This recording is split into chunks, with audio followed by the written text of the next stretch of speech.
ऋषि, आप सब लोग साउथ अफ्रीका से आए हैं। महाराज जी के साथ साउथ अफ्रीका से आए हैं। महाराज जी यहाँ श्रीमद् भागवत जी का श्रवण करने के लिए श्रीधाम में आए हैं। कृपया मार्गदर्शन कीजिए जिससे श्रवण करते करते हमारे अंतःकरण का निर्माण हो। कैसे श्रवण करें महाराज जी भागवत जी का? भागवत श्रवण भागवत बन करके ही किया जाता है। भागवत माने होता है भक्त। जब हमें श्री कृष्ण से प्यारा और कोई न लगे सृष्टि में, सीधी भागवत की पहचान। भगवान से बढ़कर कोई प्यारा न लगे, उसे ही भागवत कहते हैं। एकादश स्कंद में भागवत में महाभागवत की पहचान बताई गई है। त्रिभुवन की राज्य लक्ष्मी देने पर भी जो आधे पल के लिए भी प्रभु श्री हरि का विस्मरण नहीं करता, वो महाभागवत है, ऐसा वर्णन किया गया।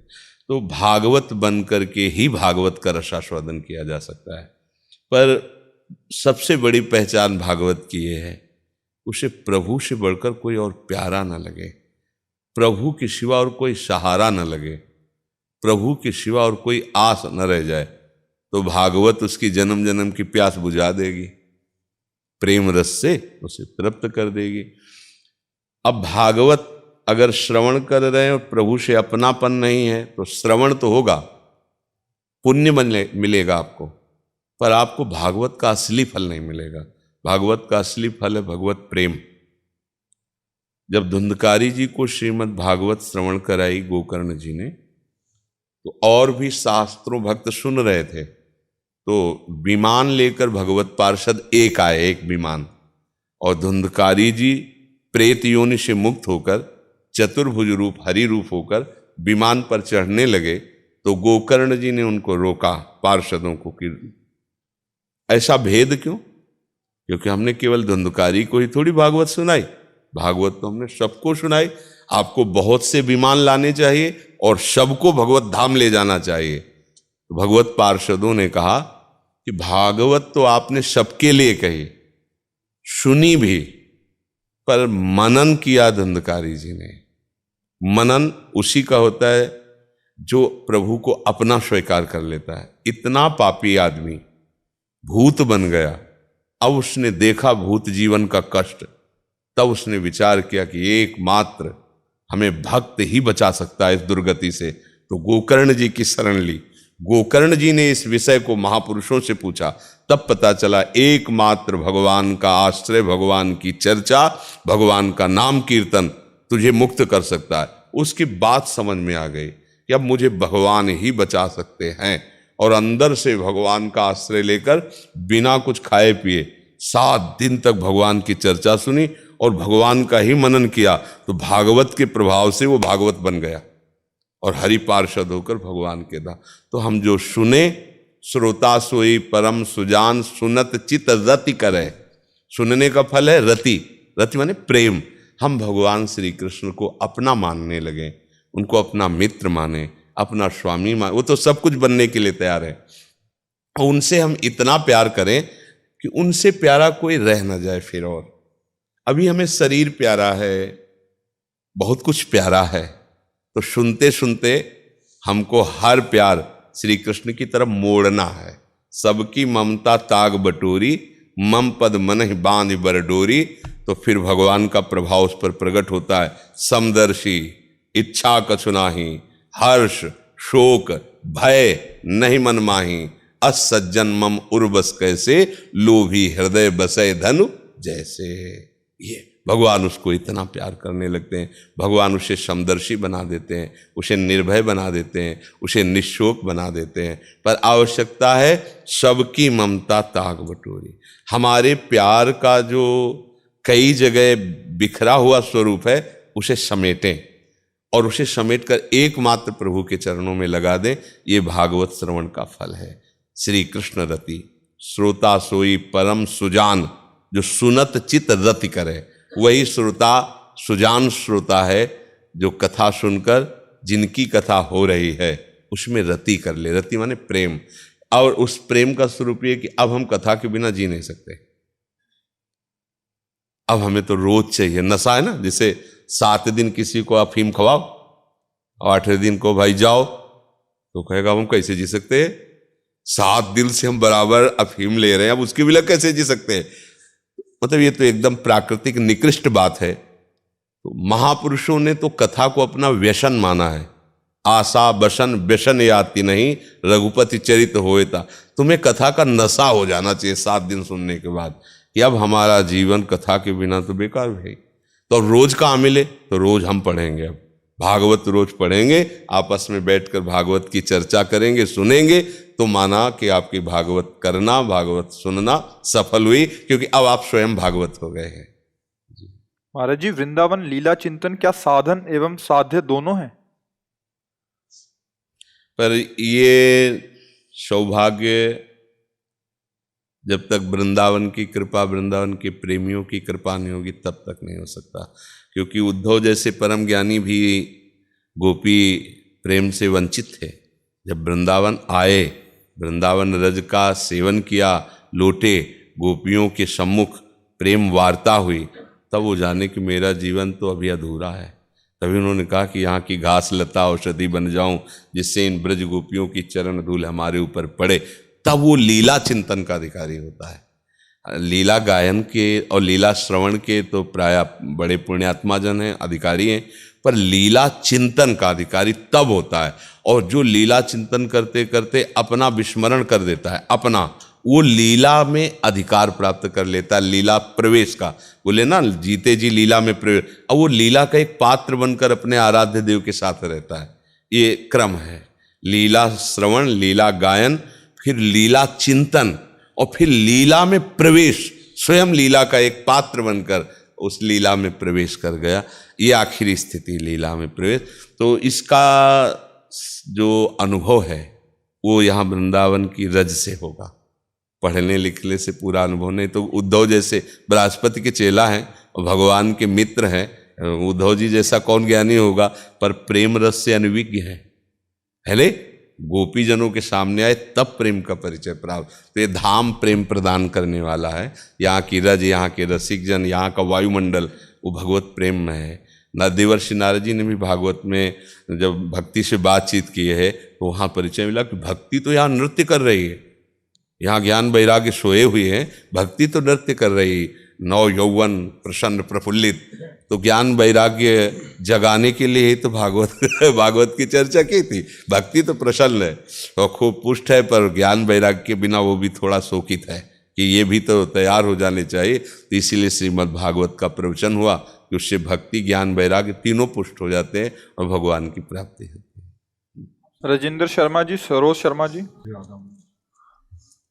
सदगुरुदेव भगवान, परसों के सत्संग में शरणागति के प्रभाव पर चर्चा में आया कि शरणागति की परीक्षा नहीं करनी है, जबकि पहले से सत्संग में अक्सर श्रवण किया है कि साधक को आत्मनिरीक्षण करते रहना चाहिए। महाराज जी, इसको परीक्षा संबंध की बात है, आत्मनिरीक्षण आचरण की बात है। तो संबंध की बात थोड़ी, संबंध और आचरण में अंतर है। साधक को अपने आराध्य देव के संबंध में परीक्षा नहीं करनी चाहिए कि मेरा मन प्रभु में नहीं लगा तो प्रभु मेरे कैसे हो सकते हैं, मेरे में तो दोष है तो मेरे प्रभु कैसे हो सकते हैं। संबंध की यहाँ बात हो रही ना, संबंध में परीक्षा नहीं, संबंध में संशय नहीं। हम प्रियालाल के हैं पर उनके काबिल नहीं हैं, उनके योग्य नहीं, पहली बात है। हमें इसमें परीक्षा लेने की जरूरत नहीं, क्योंकि हम इनके लायक हैं ही नहीं, पर वो हमारे हैं, हम उनके हैं, ये पक्की बात है। अब बात समाप्त हुई। अब बात आई सिद्धांत की कि शरणागत हो तुम्हें कैसे चलना है। सुबह से लेके शाम तक, शयन तक अपने आराध्य देव से विमुख नहीं होना है। अब हम आपको बताएंगे कैसे चलना है, क्या करना है। अब आप उसमें जांचिए कि आप ऐसे चल रहे हैं कि नहीं चल रहे। संबंध हमारा चलने न चलने से इसमें कोई फर्क नहीं पड़ेगा। हम श्यामा श्याम के हैं, अब हम जिनके हैं उनके अनुकूल आचरण हमारे, तो वो गुरुदेव की जिम्मेवारी है, वही उपदेश। आप ऐसे नहीं चलोगे तो समझ लेना तुम्हें हम ऐसा डांटाना, शासन लेना, उनको शासन में लेना, ये अहेतु की कृपा गुरुदेव की कि वो हमें नहा धुला करके प्रभु के लायक बना रहे हैं। आप अपना आत्मनिरीक्षण कीजिए सुबह से शाम तक। आपकी दिनचर्या क्या है? आप शरणागत हैं, अभी हमारी जिम्मेवारी कि आपकी शरणागति हमें पुष्ट करनी। जहाँ आप कमजोर, जहाँ आप, तो आप दिनचर्या को अपने देखिए कि श्यामा श्याम से विमुख आपकी कितनी दिनचर्या है, उसको समर्पित कीजिए। पर संबंध में हम एक बार भी संशय नहीं कर सकते, क्योंकि हम उनके थे, उनके हैं, उनके रहेंगे। ये बात भूल गए थे, गुरु कृपा से याद आ गई, संबंध में नहीं। दोनों बात समझिए। ऐसे प्रभु के अंश है ना, थे, रहेंगे। इसमें किसी साधना की जरूरत नहीं है, इसमें स्वीकृति की जरूरत है। हम प्रभु के हैं ना, पर प्रभु के लायक आचरण हम कर नहीं पा रहे। तो क्या हम प्रभु के नहीं हैं क्या? मूर्ख हैं, हमारे आचरण भी गलत हो सकते हैं, पर हम प्रभु के हैं। हमारे वो स्वामी, हमारे वो अंशी, हम उनके हैं। पर इस पर परीक्षा नहीं करनी, इस पर विपरीत भावना नहीं करनी। वो तो हम पहले स्वीकार कर रहे हैं कि हम उनके लायक नहीं हैं। तो ये गुरुदेव बना रहे हैं नहा धुला के, आपको ये साधना करनी है, आपको ये नाम जप करना है, आप अगर ये किया तो आपको ये दंड स्वीकार करना है, आपको व्रत। ये श्री जी नहीं कह रहे हैं। वहां तो नेक हो न रिस्क हो, भूली हो न हो सकी, और वहां तक तुम्हारी दृष्टि पहुंचे। जैसे तुम्हें शरणागत कराया गया, ऐसे तुम्हारी दृष्टि वहां तक और उनकी दृष्टि आप तक, दोनों का मिलान, उसके बीच का भाव गुरुदेव है। तुम्हें ऐसे चलना, और नहीं चलोगे तो तुम समझ लेना, तुम डांट फटकार और भयभीत है कि यार पहले तो कह रहे थे तुम्हें अपने दोस्तों की चिंता ही नहीं करनी। अब तो जब स्कूल बच्चा जाता है ना, तो मास्टर अपने पास से टॉफी जेब में रखता है, और जहाँ वो गोली ऐसे बनाई वैसे डन, वाह वाह शाबाश, देखो कितना सुंदर लिखा, एक टॉफी दी। अब वही 4-5 साल ऐसे करते रहे, मार थप्पड़ उसके गाल लाल कर दे, इतने में टिके रहे ना। अब आपको ग्रेजुएट बनना है। शरणागति प्रारंभिक स्थिति और शरणागति पूर्णता, इन दोनों की अध्यापक की तरह गुरुदेव की जिम्मेवारी। तुम्हारा क्लास कितना बढ़ता चला जा रहा है शरणागति का, मेन है हम प्रभु के हैं, इसमें कोई संशय नहीं। अब प्रभु के लायक गुरुदेव हमें बना रहे हैं, हम तो लायक हैं ही नहीं। अब आप अपनी दिनचर्या जाचिए, जो कमियां हैं साधना में, जो त्रुटियां हैं, उनको निकालिए। नहीं निकलता तो प्रश्न करो, उसके समाधान दिए जाएंगे। पर आपको बनाया जा रहा है श्री जी लायक, पर आपका संबंध तो कोई उसमें अंतर नहीं। समझ रहे बात? हम गुरुदेव के हैं, पक्की बात, हमारे वो गुरुदेव हैं। पर अगर आप कहो कि आप उनके शिष्य के लायक हो, तो हम कह देंगे नहीं, कहाँ हो उनकी, हम उनके लायक, उनके लायक वो अपने लायक हमें बना रहे हैं, पर हम किसी और के नहीं हो सकते। उनके लायक नहीं, पर हम उनके हैं। बस इन दो बातों का खेल है। जहां यह है कि आप परीक्षा नहीं, विपरीत भावना नहीं, वो संबंध की बात है। अब आप उनके लायक कैसे बनोगे, ये साधन बता रहे हैं गुरुदेव, उनके अनुसार आपको चलना पड़ेगा। जैसे बालक मन लगाए हुए पर है तो पिता का ही ना, पर गोद में नहीं बैठने देगी माँ, क्योंकि ये माँ की जिम्मेवारी है। वो हाथ पकड़ कर पहले बाथरूम ले जाएगी, उसे नहलाएगी, धुलाएगी, सजाएगी, फिर कहेगी बैठ जा पिता की गोद में। ऐसे सदगुरुदेव माँ की तरह अपने शिष्य को दुलार करके भागवतिक साधनों से संपन्न वो प्रियालाल के योग्य हो जाता है। इसलिए गोविंद से भी बढ़कर गुरु को माना जाता है कि गोविंद के हम तो लायक ही नहीं थे, अगर हम गोविंद के लायक बने तो गुरुदेव रूपी माने। भगवान कह रहे कि आओ हमारे पास आ जाओ, मेरी शरण में हो जाओ, मैं तुम्हें समस्त पापों से मुक्त कर दूँ। वहाँ जाना कैसे हो सकता है? तो अब गुरुदेव रूप में आए, एक एक कदम बढ़ाओ, एक एक कदम बढ़ाओ, और उनके समीप पहुँचो। उनके समीप पहुँचने के पहले ही उनके योग्य बना देते हैं गुरुदेव की कृपा। इसीलिए तो कभी गुरु ऋण से उऋण नहीं हुआ जा सकता, क्योंकि वो हमें जो दिए वो भगवान ने भी नहीं दिया है। तो हृदय में वो हम जल रहे हैं, परेशान हैं, लेकिन गुरुदेव ने मुझे प्रभु कैसे प्रकट होंगे, प्रभु कैसे मिलेंगे, ये बात हमें सिखा दी, हमें वैसा लायक बना दिया। एक बात है, प्रभु से हमारा संबंध, इस पर कभी कोई प्रश्न नहीं। वो है, हम नीच हैं, पापी हैं, दुष्ट हैं, पर प्रभु मेरे हैं, प्रभु मेरे हैं, ये संबंध सुरक्षित रहे। दूसरी बात, जो प्रभु की प्राप्ति के लिए गुरुदेव का वर्ण किया है, वो इस बात को सुधारेंगे कि तुम नीच हो, पापी हो, पतित हो, अब तुम कैसे पावन बनो, कैसे प्रभु के लायक बनो, ये गुरुदेव बनाते हैं। इसलिए गुरु ब्रह्मा गुरु विष्णु गुरुदेव महेश्वरा, गुरु साक्षात परब्रह्म तस्मै श्री गुरुवे नमः। गुरु ब्रह्मा इसलिए है कि वो अपनी नई सृष्टि रचता है तुम्हारे हृदय में।